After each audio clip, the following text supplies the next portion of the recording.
Get ready to rumble. Everybody rumble. Let's get ready to rumble. Hot mic there. John, you're getting right into that. I'm getting worried, but welcome on in, folks, to Movie News Live here on this Monday night, here on our YouTube channel and, of course, our Twitch stream. I'm one of your co-hosts, Stephen John McLaughlin. Our other co-host and the man at the cockpit in control, it's John C. Walsh. How you doing, John? Happy? I don't know. What happened to your arm? Beatles about. It's like a lightsaber's attacked it. That is just strange, right? Before we go any further forward, John, we know what we're talking about. You know what we're talking about. The headline obviously is about KGF Chapter 2. We did the reaction yesterday. Thanks for everyone who's clicked on our video so far and the comments. We really appreciate it. We'll try and answer everyone back as soon as we can. But John, before we do that, it would be amiss if we didn't talk about the Academy Awards 2022. And we'll just talk about it briefly for the next couple of minutes because there was some big moments there. Obviously, one of your favourite directors did not win Best Director, but the film won 6. And also the Will Smith. Jane Campion won, didn't she? Or his other channels are saying Champion. It was Campion. Campion, yeah. There's no H in it. No, exactly. Campion won. By all accounts, Stephen Power of the Dog, a very good movie. I've still not fucking seen it. I need to watch it. It's on Netflix. But by all accounts, a stirring, powerful movie. Great performances in there. Cody Smith-McPhee, Benedict Cumberbatch. Yeah. Rubbing people up the wrong way. The kind of people you'd want to rub up the wrong way. And look, she's well respected in the industry, so hey ho, fair play to her for our Best Director. What about 2 years consistent now? We've had female directors winning at the Oscars.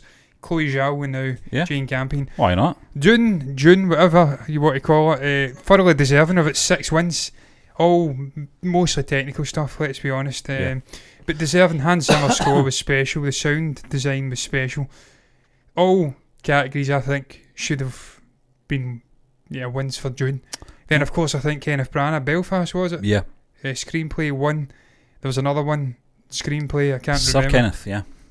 Sir Kenneth Branagh, sorry. Jessica Chastain won for Best Actress. Always been a really good actress. Starting to get her just deserves, if you like. And, of course, the big Will himself, Big Will, Will Smith won for Best Performance. He played, of course, the father. Should have gave it back King for Richard? That pathetic slap. John, was that the name? It was King Richard, yes. It was father of the Williams sisters, yeah. Yeah, I mean, the slap, Stephen, is really the big story out of the Oscars. No one's really speaking about the likes of Campion winning, the likes of... Yeah, sadly, Yeah, Coda winning Best Picture. First predicted here, I believe, with Gianni, who says it was one of the best movies of last year. He was right. Yeah. Gianni, once again. By all accounts, a powerful movie again. That's why we're lucky to have him. We are lucky. This guy's got his finger on the pulse. He knows what he's talking about. He knows film. This guy's a budding director himself. He understands the sort of core mechanics of what goes into making a movie. Stephen, Will Smith, The Slap, Chris Rock. I didn't watch Oscars this year. I usually do watch them. Yeah. I was up at that time, but I just decided I'm not watching them because I've not seen enough Western movies from the calendar year 2021 to justify watching the 2022 that's why we've not Oscars. Really made it a topic on. We normally do 3 years in a row we've done it. Yeah. And because we're so on the pulse, we do watch the films. But I think because of obviously what we're doing now with the channel, with watch-alongs and stuff like that, you're like really 3 hours editing per episode that we're doing. There is very limited time on what we can do, but we can address that. We are seeing blockbusters. We have been to the cinema and stuff I'm going to make it an absolute mission of mine to watch big sort of Oscar-baiting movies this year, just so I don't get caught in the hop for the next ceremony. But Stephen, I searched it up this morning. Fucking seen the headlines. Will Smith slapped Chris Rock. I'm like, what in the fuck is going on here? And I clicked on it. I watched it. Yeah. He insulted the man's wife. If it's real, and look, there's Stephen, I know you don't think it was actually real. It's a bit WWE, and maybe he's bought the slap a bit too readily, and he's maybe milked it for viewership and for getting eyeballs on the Oscars for maybe years to come. Stephen, they've been looking to change the format, the fucking taking awards out of the main broadcast. What better way? I mean, the Brits did it in the 90s with the whole Britpop thing, and that got eyeballs on it for years to come. The infamy, what's going to happen next? Who's to say it wasn't all part of an elaborate sort of hoax between the two men. By all accounts, they've made up now anyway. But if it was real, he's insulted his fucking wife, man. Yeah. I'm sorry, you don't insult. By all accounts, wife's been getting insulted, Jada Pinkett, that is. It's very tribal, isn't it? Fucking a good few months now. Yeah. All the award ceremonies they've been taking. She's a lady shots. that can handle herself though, John. That's why I don't buy it. I would not. She could go up there and take Chris Rock. I think she would. She would. She Or was she would clearly try. unhappy about the Yeah, comment, yeah. but she just took it in her stride. Will actually laughed at it. I think had a bit of side eye with Jada and thought, "Fuck this! I'm going to have to slap this man." And he went up and done it. The pressure's on, yeah. It's totally unacceptable. Yeah. Of course, you can't be slapping another John, person. what's your view of the Oscars these days, though? I mean, you mentioned there, John, they have had a rethink about the format and how they present this thing. I think the thing has lost its way a little bit, and I don't think it's just down to the pandemic. I don't think that sort of knocked it off its stride or anything like that. I just think in this day and age, you know, I think film. the snobbery's still there, isn't it? You know, and there's a lot of films that are getting overlooked and genres that are getting overlooked. And sometimes when they do get some kind of recognition, you feel like it's grudged, you know, and you think they're only doing it to shut a certain sector up, you know, and just throw some of their films into some categories and that'll shut them up, kind of thing. I'm still bitter about Jim Carrey not getting John, at least nominated for Truman Show. And also Robert Downey Jr. For Endgame, you were not happy about that either. Yeah, it was not for the actual Endgame performance, although it was a powerful moment. It was really a combination of 10 years of blood, sweat and tears. Yeah. The evolution of the character was completely different from when we seen him.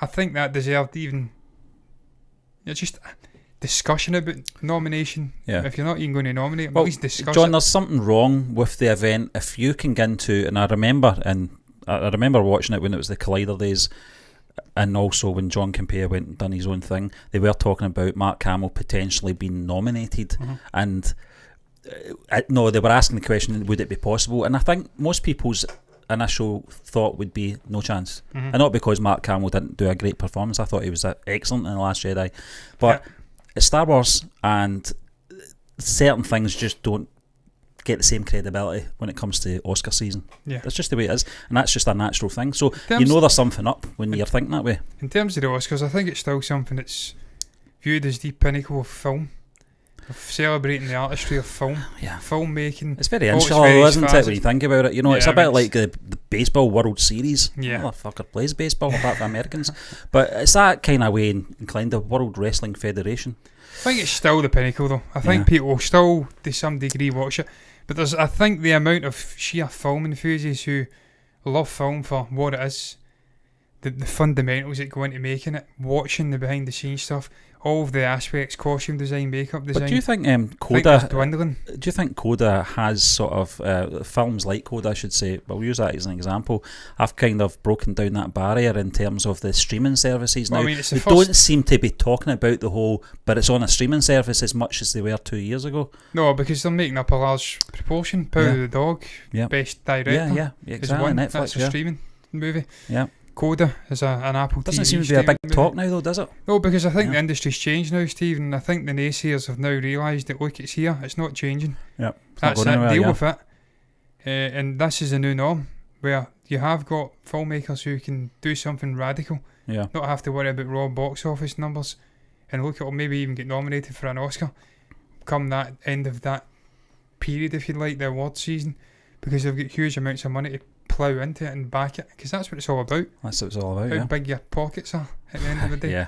Or John, how big your pocketbook is. yeah, so they say. But we were talking about Yash last week. We were talking about KGF, actually, sorry, and Beast, Thalapathy Vijay's Beast, on Wednesday's show in terms of the scheduling being 1 day apart and stuff like that. And we gave our views. I don't know if we've got to repeat what we were thinking, John, but great to see Yash has replied in the terms of the clashing of these two films. And this is coming in from DNAindia.com. I don't think I've ever been on this site before. Pages. Actually, it looks like a decent site, actually. But he actually replied. Not incorporating a double helix into the actual logo, though. John, that's your thing. Yeah, they need to but be doing that. it says here, I'm actually just at that paragraph here, John there, Rocking Star Yash finally opened up on his upcoming much awaited actioner KGF Chapter 2 with Thalapathy Vijay's Beast. Yash and the team KGF 2 launched their trailer in a grand way in Bangalore, and during the press conference a reporter asked Yash to react to his film clashing with another big A beast. Yash instantly took the mic. I can imagine him taking this mic. Don't make these comparisons. Vijay, has done so much for the cinema. He's a senior to me. This is not an election, it's cinema. I love this guy. It's not KGF 2 versus Beast, it's KGF 2 and Beast. I have huge respect for Vijay, sir, and I will definitely watch Beast. He continued and expressed his wish. I'm sure fans of Vijay, sir, will definitely love KGF 2. Let's watch both films and celebrate Indian cinema. You've got to love this guy, haven't you? Yeah, you really have, Stephen. And what he's saying is bang on. Ultimately, we spoke about it the other day. He says, from a Western viewpoint, it was very strange.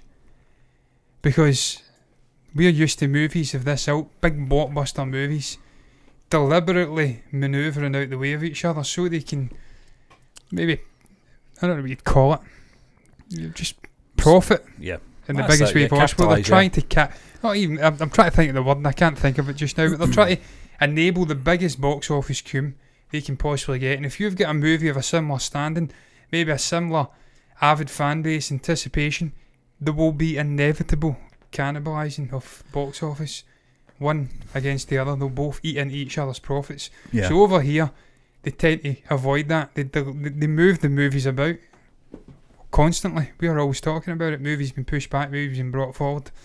Certainly during the pandemic, it was an even bigger issue. So it was strange to us when we first heard about this. But looking at it now, man, you can see there's nothing but respect between Yash and Thalapathy Vijay. He's saying he's his senior. I just searched him up. He's 36 years old. He's absolutely right. He is his senior. He's 12-year gap crazy, between them. They don't look that much of a difference in age. No, it's because of the beard, man. You've got a beard, that's it. Plain and simple. You look 10 years older. I mean, I'm 33, I'm probably 43 with a beard. But it's nice to see there's that respect there. They're both championing their own movies. There's no real concern about the other movie and this whole clash, this fake rivalry. Look, I'm big into F1. I've been watching Drive to Survive. And you've got the likes of Lewis Hamilton coming out and Max Verstappen and saying, look, this is all false. Yeah. They're manufacturing rivalries that aren't there. We don't hate each other as much as they maybe portray us as in these shows. It's the same here. You've got these big media companies, these big sort of publications. India, I think it's Glitz, the Indian Times. They'll be bumping this up to try and make money, ultimately. They're like fucking parasites chasing after a big shark in the water. Ultimately, I don't think it was ever a real issue for the actors for the movies. No. Clearly it isn't. There have been discussions, Stephen. They're in a similar neck of the woods in India. They're both the south, aren't they? I'm sure there'd have been discussions. Are you alright with this? They say it's absolutely fucking fine. Yeah. And then you've got the issue of regions. We know that regions in India. You pointed that out, John. Don't really, as well, they don't really watch each other's movies. They just watch their movie. But these are big fucking movies. These are pan-India movies. We've got a comment, Stephen, from Glasgow Rangers. I'm confused. Was Will offended before or after he laughed at Chris's joke? I think he was, I don't know, maybe after. Yeah. He seemed to laugh and then find it funny, and then he looked at Jada Pinkett and thought, oh fuck, she's not laughing. I better go and do something about it. But at the end of the day, they've got a really weird relationship, these two, anyway. She seems to... It's a polygamy, is that what you call it? Yeah. A polygamy marriage. Yeah. Where they can sleep with anyone they want. They don't really give a shit. There's freedoms. He's alright with that, but then he's got issues with a joke about G.I. Jane. And there's other people who says, look, fucking Demi Moore looked pretty damn good with a shaved head. Yeah. She looked pretty damn good, period, back in those days. So it's not so much I think it's alopecia though, isn't it? Yeah, but I mean if you've got alopecia, you've got alopecia, Stephen. You can't fucking change it.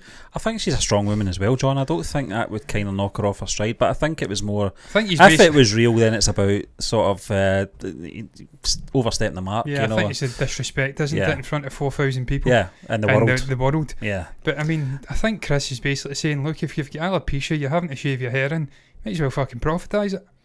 Yeah, make some money. Go and do a G.I. Jane movie. I don't think Chris Rock is get that malice within him. No, I think he's just the ultimate showman. He's always on the edge. It's like Ricky Gervais, John. He's always been a very funny fucking guy.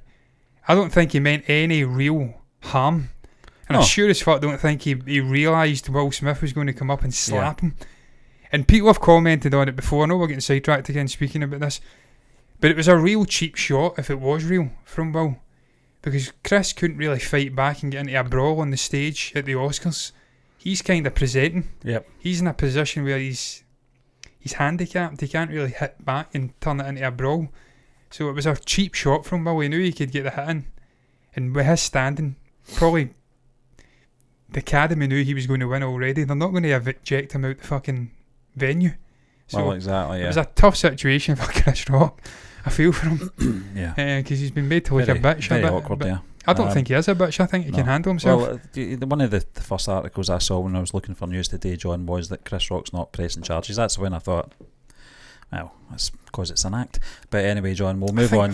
Then before we move on, actually, someone commented, I think it was earlier today, in terms of Sanjay Dutt and he's battling cancer, John. Did you know that? Well, I heard that he's not able to do his physical role now, and this is what his sort of last wish was, or not wish, I don't want to say that, it's morbid as fuck. Yeah. I don't know how bad it is, but he wanted to, I think his career as an actor is maybe coming to the end, and he always wanted to portray a sort of villainous character in this ilk, and now he's doing it, so he's John, very happy. That's coming in from the same website, DNA India. That's KGF Chapter 2. Yash calls Sanjay Dutt a fighter, recalls how he shot film while battling cancer. And I'm just going to read this little bit before we do move on, John, because I thought... Have we even got this article? No, it was actually a link from the actual article itself, John, but it's just above the actual trailer, the YouTube link on the site. And Yash said this, he said, "Sanjay sir, you're a true fighter.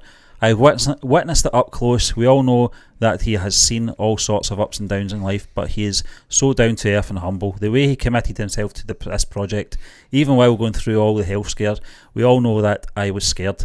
I was instructing the team to be careful while filming action scenes, but he, Sanjay, came and told me, please don't insult me. I will do it. I want to do it. I want to give my best. He's taken the movie to another level." Outstanding. Stephen, I got that from the trailer. Yeah. I thought Sanjay looked fantastic. Yep. He was the standout of the trailer. Trailer really focused on his character primarily. Yeah. With Rocky coming in near the end, I think maybe 2/3 of the way in, and you felt the whole vibe change. So they're obviously building this character up, hyping it. It reminds me of Vijay Thalapathy in Master. Yeah. You get a big name, a big personality. That's exactly. He's almost as big a part of the movie as your heroic JD character, also Thalapathy in that movie. So this is so interesting, man, to see how the performance of that you get a glimpse of in the trailer translates into the actual movie. Whether it's as good, whether it's as sizable a role, but he's certainly a very respected actor. We actually covered Sanjay coming in and doing this movie about a year back or so. So we're fucking excited. One of the things we initially do, John, when we're not sure of an actor, we do check out their IMDb, you know, and the amount of films, his back catalogue. He's obviously a veteran, and you know that article says it itself. You know, this is one of the things that he wants to do before he obviously retires is do a big blockbuster film and play the bigger than KGF Chapter 2. Well, yeah, some might say. Subcontinent. Yeah, definitely. But we're going to move on. It's a big one. Yeah, it's a massive, John. We'll probably both see these films the same week anyway. We'll try and get to see these are movies you absolutely have to see, man. Also, we're Community as well. We have to watch Triple H. Triple H, that's a fucking wrestler. Triple R. Hunter Hearst Helmsley. Yeah. Came back fucking 20 years. For all you kids. Hunter's just retired. By the way, that's probably why it's in my mind. Triple R though, John. Yeah. Triple R. It came out last week. Yeah. We've got a very large community on here who are from India and from other regions, by the way, not just India. We've got people from London who love and appreciate Indian cinema. So we have to watch these movies and review them and give our thoughts because those people are there and they want to hear our thoughts. Well, exactly. And we will. And who are we to deny? And John, another film where we do have to see is Morbius. Yes, we do, because we're doing a stream. Well, Sin contacted us earlier. I'll not obviously say what the message was because it's private, but we are hoping to see this week. It doesn't come out till Thursday, so it'll probably be the weekend before we even get a chance to see this. And I think Sin can correct me if I'm wrong. I think we're going to be on our channel for that. But I'm sure we'll link it up anyway and we'll get it sorted. Thoroughly enjoyed our Spider-Man conversation with her just before Christmas, John. Just looking forward to Sin doing all the work this time. You can sit back and just give your thoughts.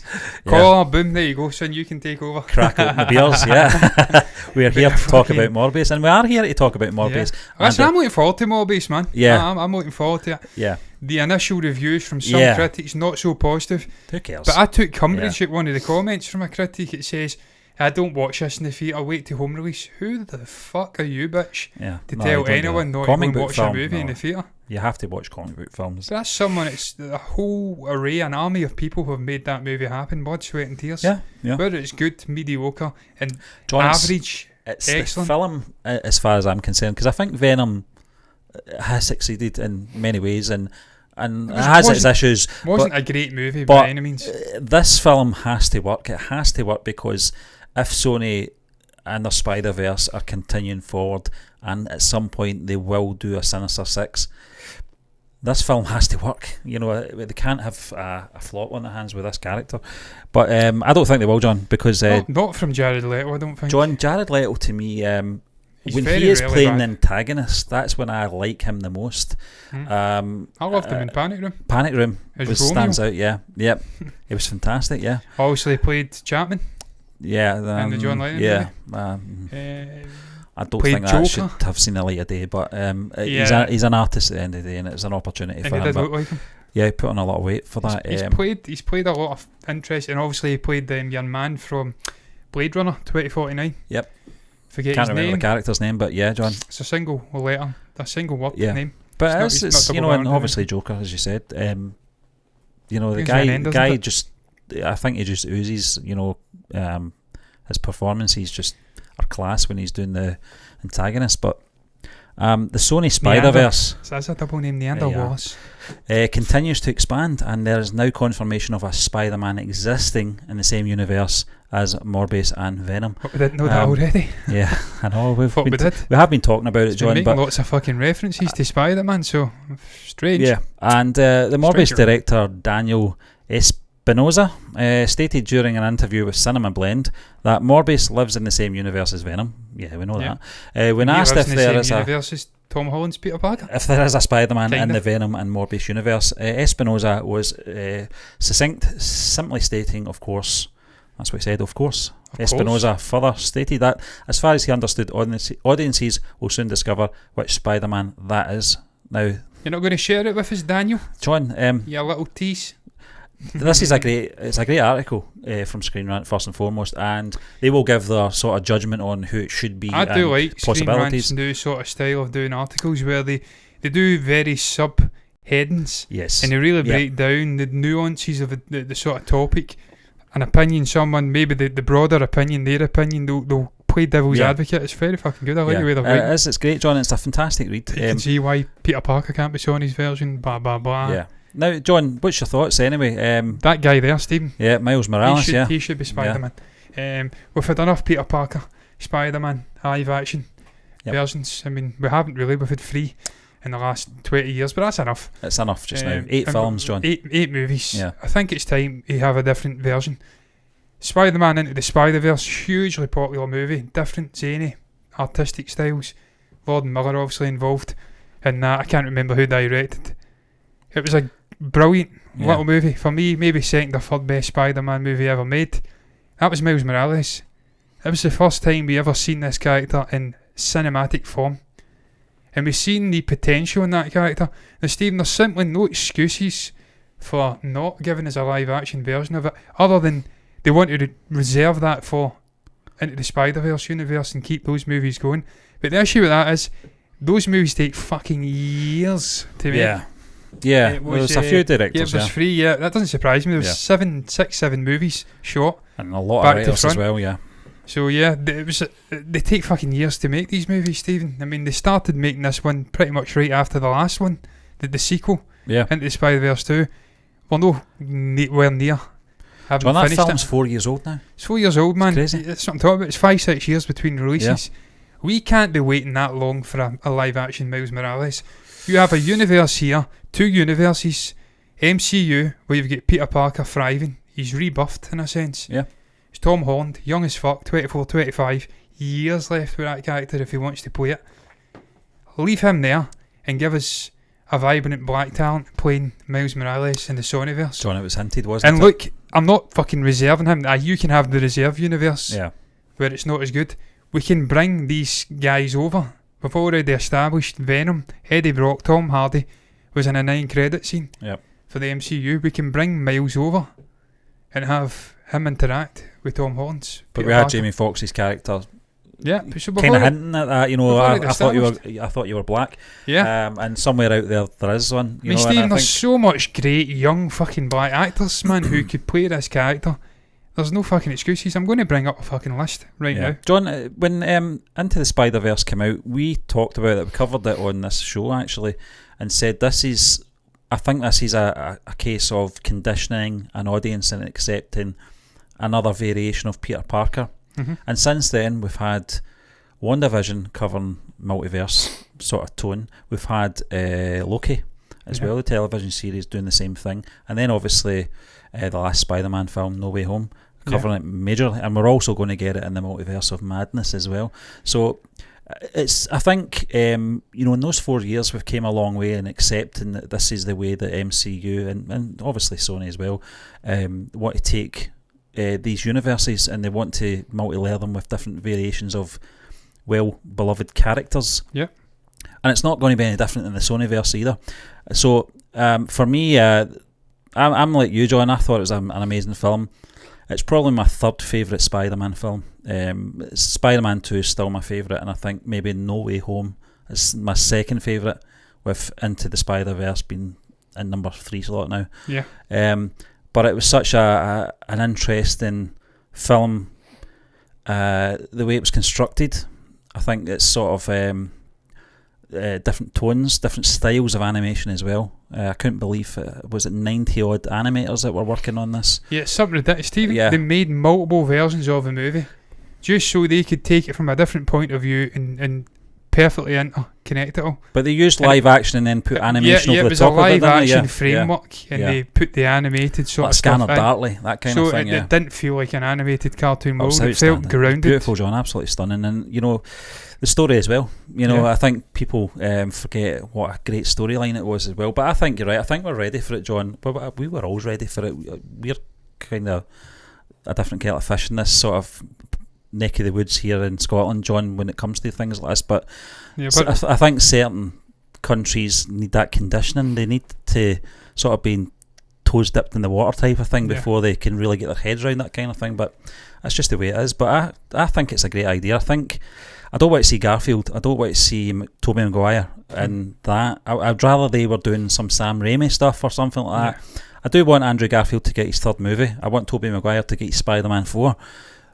But they can't get it now because we've established it. There's multiverse, so I see no reason why not. Stephen, in terms of Miles Morales, Justice Smith, Kelvin Harrison Jr., Lakeith may be a little bit older now. I don't think he'd maybe be interested either. But you've got potential in there, Jaden Smith as well. Yeah, someone Tom Holland's age, Someone who's young. There's lots of young black talent out there who would fucking love to play this character. Yep. There is a desire to see this character in live action cinematic form. I would love to see the character. I'm not going to use that fucking word because apparently Zoe Kravitz was getting that thrown at her 10 years ago when she was auditioning for The Dark Knight. Yep. It's not an offensive word. It starts with you, It starts with you. Yeah. I'll say the word, but I'm not going to... Urban. Yeah. I'm not going to say that word because apparently that is deemed to be slightly offensive. But for the character, I think it actually works because he's from a completely different neck of woods from Peter Parker. That's what makes the character so interesting. He's different. It's a different backstory, a different version of a much beloved character. I love Spider-Man. He's my favourite Marvel character. Loved the video games growing up. To see a different version with a different backstory, a different suit, just a different energy. Yeah. I want to see that in live action. I'd love to see him team up with fucking Tom Holland. It'd be great, man. So for John, me, that's a possibility. Spider-Man and Morbius universe should be fucking Miles Morales. Yeah. It'd be a missed opportunity, not it? And Should be. the possibilities of a Sinister Six film, John, do you think that's still on the cards? I thought we were getting it No Way Home. Yeah. But I think we just missed out, didn't we? Yeah. Did we? Let's count. Doc Ock, Green Goblin. We had Electro, Sandman. The Lizard guy. Yeah. That was it. Yeah. Yeah. What was he called again? The Lizard guy? It was Dr. Connors, wasn't it? Kurt Connors, yeah. Was that Rhys Rhys Ifines, yeah. Yeah, we just missed out. We had 5. Felt like a missed opportunity. Yeah. I don't know if I get a Sinister Six movie now. I'll be honest with you, John. I think I may have said this at the time when there was that sort of thing hanging over. Thang. That thing. Shake your Sort thing. of thing. I would have preferred it if it was fresh actors playing the role rather than having the likes of Willem Dafoe coming back. That was good for that moment. Yeah, it's just because you're bringing back these iterations of Spider-Man, you have to have that connection. Yeah, well that's it. If you bring these versions into a new universe with no sort of emotional linchpin of what's going on, then it feels hollow. Yeah, well, whereas if definitely, you get fucking Maguire Spider-Man with his relationship with Octavius, and obviously I'm blanking on his name, I don't know why Green Goblin's actual fucking name. The actor? The actual, no, not Willem Dafoe, the character. Yeah, it was, I know, James Franco's dad. Oh, fuck. I can't remember, John, blanking. See, this is the beauty of live television, and you're put on the spot. Bastard. And you can look it up, John. There was connections. But listen, we'll move on anyway, and then you can come in with it once you... Begins with an N. Can't remember. But anyway, we'll move on to our final topic, and I'll let you put up the bar once you're ready. It's Luke Skywalker's death. Norman Osborn. Norm. Fucking hell, we gave me an N. Luke Skywalker's death just got more confusing. Now, this coming in from Screen Rant, John, and it's thanks to an upcoming Star Wars novel. Luke Skywalker's force projection and death at the end of The Last Jedi is now even more confusing. Yippee. Yeah. It was, Are you an angel? John, I'll tell you something. It was never confusing for me, his death in The Last Jedi. No. It was as clean cut as it could have been. Probably the most coherent thing in that entire fucking movie. And it was something that most people accepted. And if your sort of hero that you grew up with is going to pass away at some point in film arc, then it's probably the best way to do it, in a peaceful way. But Yes. Lucasfilm has published an excerpt for Shadow of the Sith, which takes place 10 years before The Force Awakens. Shadow In it, of the Sith. Luke is meditating on the planet Tython, the very same Jedi world where Ahsoka sent Din Djarin. I always say his name wrong. The Mandalorian, for crying out loud. Din Djarin's quite a hard tongue And twister. Grogu. And Grogu in the second season of The Mandalorian. Surprisingly, Luke's powerful connection to the Force sees him transported to the world of Exegol, where he faces 9 Sith spirits. See, I'd love to have seen it. This is what episode 7 should have been about. Quickly realising that he's having a real experience. Sounds Despite like his physical body still being on Typhon, it seems as though the Shadow of the Sith will feature the first time Luke uses Force projection. This would be the same ability Luke used during The Last Jedi to appear before Kylo Ren and save the Resistance while his physical body was still in Act 2. However, this does not make things somewhat confusing. It raises questions of why Luke died from the effort projecting from Act 2 to create, but not years earlier when he did it for the first time from Tython to Exegol. Do we have the distances? Shall I break out the galactic map? I've got it in the actual one of those it's fucking books, great, John, before. That is very, very cool. Apart from distance, John, it just an older man. It's 10-year gap. Well, obviously the time span as well has got to be taken into it. But he's taken on 9 Sith spirits while his physical body remains on Tython. But the spirits. Yeah. Spirits. You still have to put the effort in though, isn't Whereas it was very much living. What's your views on this anyway, John? Well, I mean, I'm just looking at the map and I'd be here till fucking this time next week trying to find Exegol. Or Typhon. John, then you need the Wayfinder to find it. Yeah, exactly. Fuck, I know.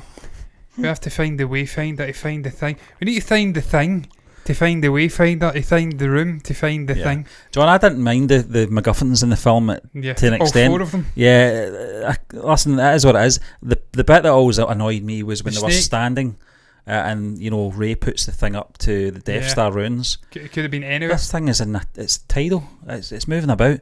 And she's standing in the same right spot. Fucking spot at the right time. I understand. It's a movie.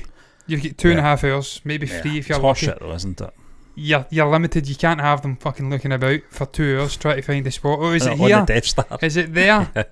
Oh, it's not there. Maybe walk 2 inches to the left. That'd be shit. So they just expedite it a bit.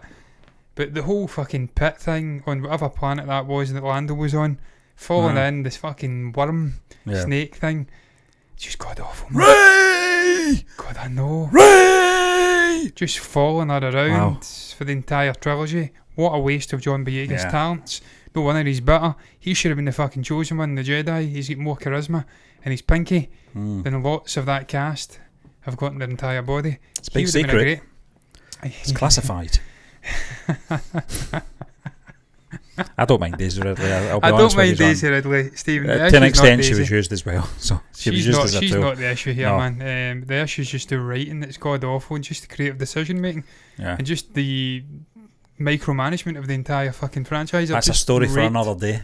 The eyelash into my eye. We never got the story on another day. Yeah, exactly. From Orange Yoda. Yeah, John. Listen, I know we're going to have tangents, but I really put this up because what was her name again? Mas Kanata. Yeah, Kanata. Yeah, she liked Chewie. She loves that big Chewbacca. Yeah. Wow. Probably loves it. Yeah. We'll not go there. But I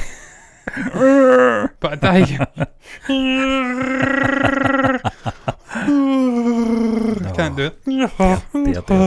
Having Can't do it, man. That just sounds strange. Having absolute flashbacks from that shit show. But Stephen, in terms of his death getting more confusing, for me, I'm much like you. It was never confusing for me. The best aspect in The Last Jedi actually was the reunion we got between the two siblings, Leia and Luke. The Spark score from the great John Williams.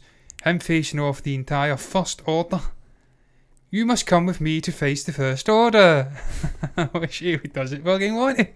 So why don't you go and face the First Order instead? Yeah. Why do you need a 90-year-old, whatever the fuck age you are? I was watching a video, John, and someone actually made the point of Rey's character not actually interacting in the whole wars side of Star Wars. Yeah, she just fucking... never had any influence over the way things went or anything like that. No, they left it to that. You, little captain, whatever he was.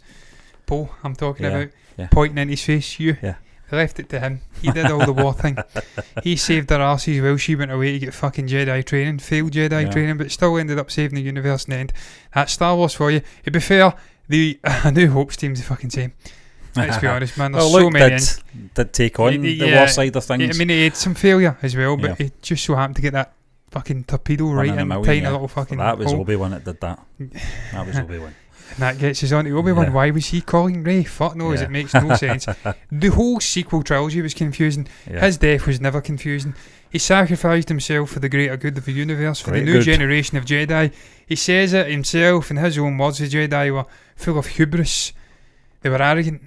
They had to end. Well, he discovered that wasn't necessarily the case. That there was no Last Jedi. There was a whole new generation of Jedi with the right tutelage, the right guidance, could do it right this time.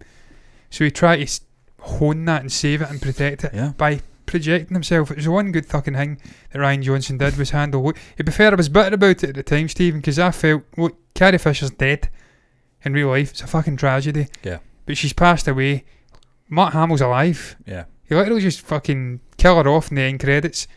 You bring fucking Luke back for the last movie. It's a living actor. Yeah. We don't have to saddle Kelly Marie Tran or whatever the fucking name is, because I've not said it in ages. That is her name, isn't it? That is her name, yeah.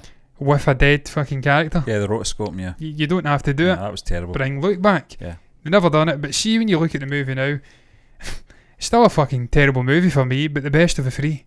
The most original of the three. I'm not going to watch any of them. They're all expensive fan fiction. I think that says more but about Luke's handling was alright in the grand scheme of things. He was bitter, he was twisted. At the time, John, I think there was a lot of people butthurt because it was 30 odd years awaiting this character returning from only to be killed off. I get that. I really do get that. That's the issue though, Stephen. I've waited 20 years to tell a story. And he has one film that he's barely in and then he gets killed off. Yeah, but that 20-year gap of fucking no context. The problem is in the 1990s with George Lucas not wanting to do the sequel trilogy. I get why, and I get why he didn't do it, because it's a huge chunk of his life just putting in those three movies. I think it's a decade, they said, for every trilogy. But again, Stephen, why the fuck they do the prequels? Do the sequels first. Yeah, well, you've when got the they're actors. Still young. Yeah, yep. Finish the story, then you can go back and cast fucking anybody. Yeah, but they wanted to get Tony Daniels in there. Oh god, Tony early doors, John. He fucking voiced the character in his 70s. Yeah. It's a voice. He didn't have to be in the suit. He's a fucking dweeb anyway. And he's still here. So in hindsight, it was the wrong trilogy to tackle. Exactly. Yeah. Tony could have been in and done it, and then we don't fucking need... I see it. But yeah, that was right, sequel trilogy, but done better. Yeah. Then we wouldn't have this shit show. John, I we blame talked Jaws about for it. this, I think it was last night, wasn't it, when we were doing the trailer reaction for KGF. Mhm. We were talking about Rise of Skywalker, and we'd only wait to see that once in the cinema and never seen it again.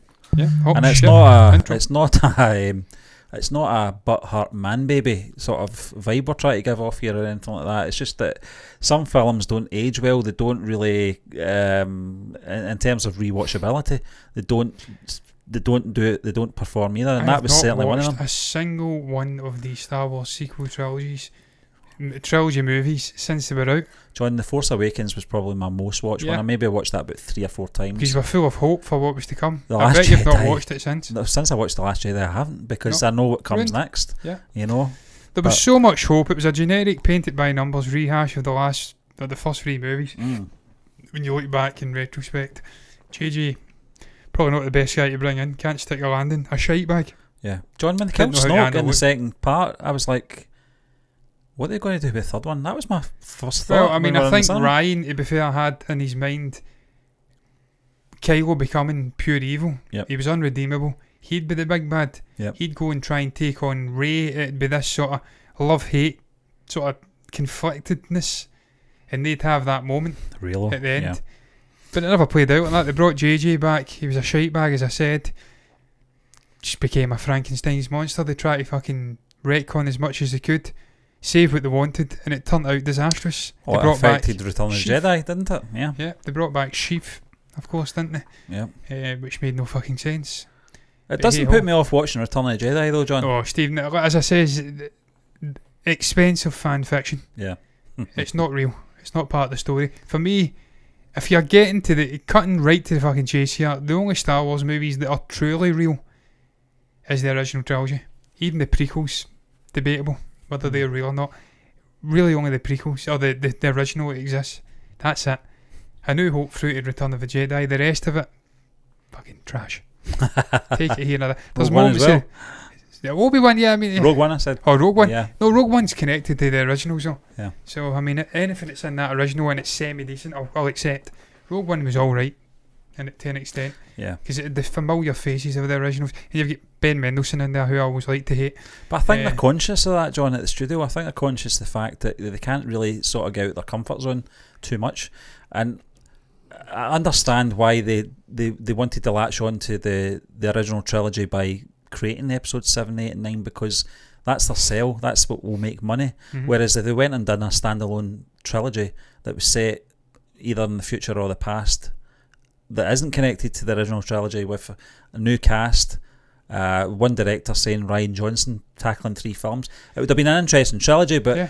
it wouldn't have sold as much. You know, it would not have. But it had a coherent vision, and it would have worked. Yeah, artistically, cinematically. it would have worked. Yeah, Because even if you fucking hate the vision, you can at least understand where he's going with it. There is a start, a middle, they just and weren't an brave end. enough, John. Let's be honest. Whereas when you bring in multiple directors, it just doesn't work. No. It worked for the original because George had a coherent vision, start to finish. Yeah. And those directors work within the confines. And he still had was a hand in it, John. There was no creative Yeah. brainchild involved in the whole sequel trilogy. It was fucking all over the place, eclectic, shambles. And that's down to Kathleen Kennedy, ultimately. Your job to pick the directors. She's Your too busy job- making those t-shirts, isn't she? Yeah, the Force, yeah. Fuck. Listen, look, as I says, man, I've got no sexist, no racist, no fascist. I'm very much liberal in my mindset. But there is definitely tribalism in all sort of politicised issues. You've got extremism, sort of fanatical elements. And the whole feminism thing, it's a noble cause. I understand why they're doing it. It's disgraceful the way women have been treated in fucking work industries and stuff like that, underpaid compared to male counterparts. All of that, it's a noble cause. But I really do detest bringing that extremism in to something like Star Wars, where there's always been powerful female characters. Always. The prequel trilogy had Natalie Portman doing fucking Queen Amidala, Padme. You've had the likes of Mon Mothma.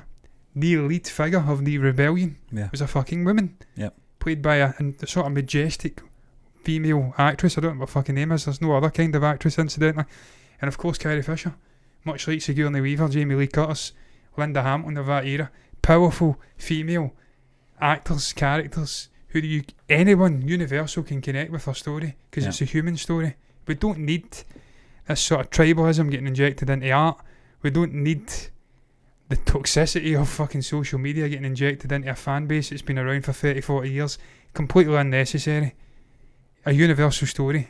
Male, female is what we fucking want. Luke Skywalker connects with young girls because it's a fucking human story you can understand. Stop bringing this shit into film unless it's an independent movie where you want to tell that story. Star Wars ain't the place for it. It's not. So fuck off. Plain and simple. Look, Steve, there's a reason, man, that the Mandalorian's doing so well. Because he's a universal character. He's fucking got a helmet on. He could be a faceless, woman. He could be a man. Yeah. You're just focusing on the guy's trials, his tribulations, his story. It's a universal sort of theme. It's simplistic. That's what we want. That's all we want in Star Wars. A simple story. It's a space opera, for fuck's sake. In The Mandalorian, I think it's fair to say that there's an even keel in terms of the characters within. They've got that respect for each other, and if it's done right, you don't think about it. You don't think about it at all, what they are. Any sane, rational human being can spot when it's forced. Yeah. The Chinese people just did not fucking connect with the forced representation of Chinese people in fucking Last Jedi and Rise of Skywalker. They didn't go and watch the movie. They knew it was or fucking... in the prequel trilogy. Exactly, for fuck's sake. We're not getting at that. That was just fucking blind racism, passive racism from George. Fuck me, I don't know what he was thinking there. Obviously Jar Jar. I don't know how that guy put up with that, man. He should have put a fucking foot down and says, look, what we are doing here, it's offensive. It's tone deaf, George. Please don't do it, man. Just have the character be a fucking alien, speaking alien dialect like the originals. Like Greedo. Why are you making him a Caribbean character? It's fucking weird, mate. Step away. It's weird, mate. Yeah, that's what I'm talking about, man. Just stop overcomplicating it. Keep it simple. John, have you ever watched those prequel bonus discs? No one would say that to him. They were all, yes, George, I would have said George. it to him, man. I'd have said it to him. What made the originals so successful, George? The dinosaurs. The dialect was fucking exotic. It was alien. You couldn't understand them. It felt like you were being transported into an alien landscape. The characters, the plot, simple as fuck. Simple farmer boy becomes a hero. Easy peasy. Easy peasy, man. Keep it like that. Stop trying to overcomplicate it. Stop trying to inject politics into fucking family fun adventure. Doesn't fucking work. Leave that to Jordan Peele. But we'll just He's smart enough to be able to fucking do it. We'll just put it down to Luke being 10 years older. Yeah, exactly. Yeah. I don't really give a fuck. He's dead. I'm not going to read it anyway. And to be honest with you, Rian Johnson never, ever in a million years, anticipated that the character was doing that 10 years earlier. He wrote that as the sort of first time he'd done it. The exertion was so much that he died. Yeah. And it was a final heroic act, the most powerful Jedi you've ever seen, Luke Skywalker. It was a great ending when you think about it. John, I laugh when Star Wars fans put polls We always up go off in tangents with Star Wars, by the way. in terms of who was the most powerful Jedi, and Luke always seems to come last, and I what the fuck's this? You watch Star Wars? It'd be fair for picking Yoda. No, it's like Ahsoka. It'd be fair, Ahsoka's powerful as fuck. Anakin, Obi-Wan, and Anakin Luke always seems to come right down at the bottom. Anakin was pretty powerful, to be fair. He was deemed the chosen one, wasn't he? Midi-chlorian count off the fucking charts. Yep, until episode 9. Yeah. Ahsoka almost transcended the fucking Jedi. She became a white wolf or something. She became greater than the Jedi itself. She became a sort of deity. Yeah. Who could see... Luke's still my boy, though. She could harness dark and light. So she was powerful, but for me, Luke's the fucking greatest. I think it was the one that had the most control over the situation every time. And you saw that in Return of the Jedi. And he wasn't afraid to make mistakes. And he made mistakes because that's what being human's all about. You make mistakes when none of us are perfect. At the right there, Gaining. I know.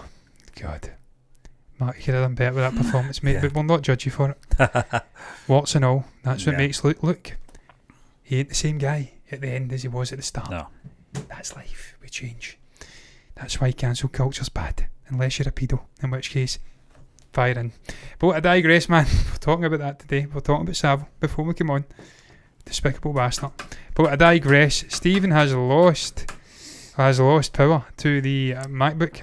And I'm going to round the show up on that note. What is your thoughts on the 3 topics we touched upon? What do you make about Rocking Star Yash? I'm just going to call him that because that's what they're calling him. Or Yash, if you want. Coming out and addressing the whole Beast KGF Chapter 2 clash. Funny I mentioned Beast. KGF clash. He says it's not an issue. It's not KGF Chapter 2 versus Beast. It's two great fucking movies. Both want to succeed. Both will succeed. Two great actors with respect for each other. What's your thoughts, Nate? You can comment down below if you get anything to say at all about that down below in the comment section. You can also chat about, let's have a look at it, what Spider-Man is in Morbius in that universe, the Sony villainous Spider-Universe. Spider-Man universe. Spider-Universe would scare me. Who do you want to see? Do you want to see Miles Morales? Do you want to see Peter Parker? Do you want to see fucking Spider-Gwen? Comment below if you get anything to say about that. And finally, the last Jedi's Luke Skywalker death. Have they made it more confusing? Apparently done the same thing 10 years earlier, fighting 9 Sith spirits and survived. I think that speaks more about Luke. He was just, it's his time. It's time for him to give up. Just like it was Yoda's time to give up. You think Yoda wanted to hang around listening to this whiny bitch who'd interloped into his hut on Dagobah when he was a little hermit and he had a life set up perfectly for himself? He wanted out and he left like that. He decided, I'm done. I'm becoming one with the Force. You think Obi-Wan wanted to bite that lightsaber? He just decided, fuck it, it's time for me to become one with the Force. I'm done. Luke did the same. It's fine. You can comment below if you get anything to say about it though. You can comment below about anything in the comment section. That's the place for it. Like the video if you've enjoyed it. Subscribe to the channel. Hit the bell icon. You get notifications on YouTube. Notifications over on Twitch can also be hitting that little bell thing over there. Whatever the fuck it is. And follow us over on Twitch to see us over there as well. Regardless of what you do though, thank you once again for watching. And until the next time, me and Stephen are done. Bye.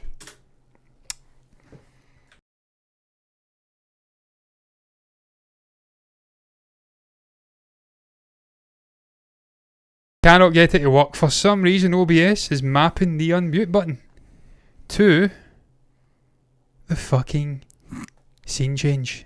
It's annoying. Bye guys.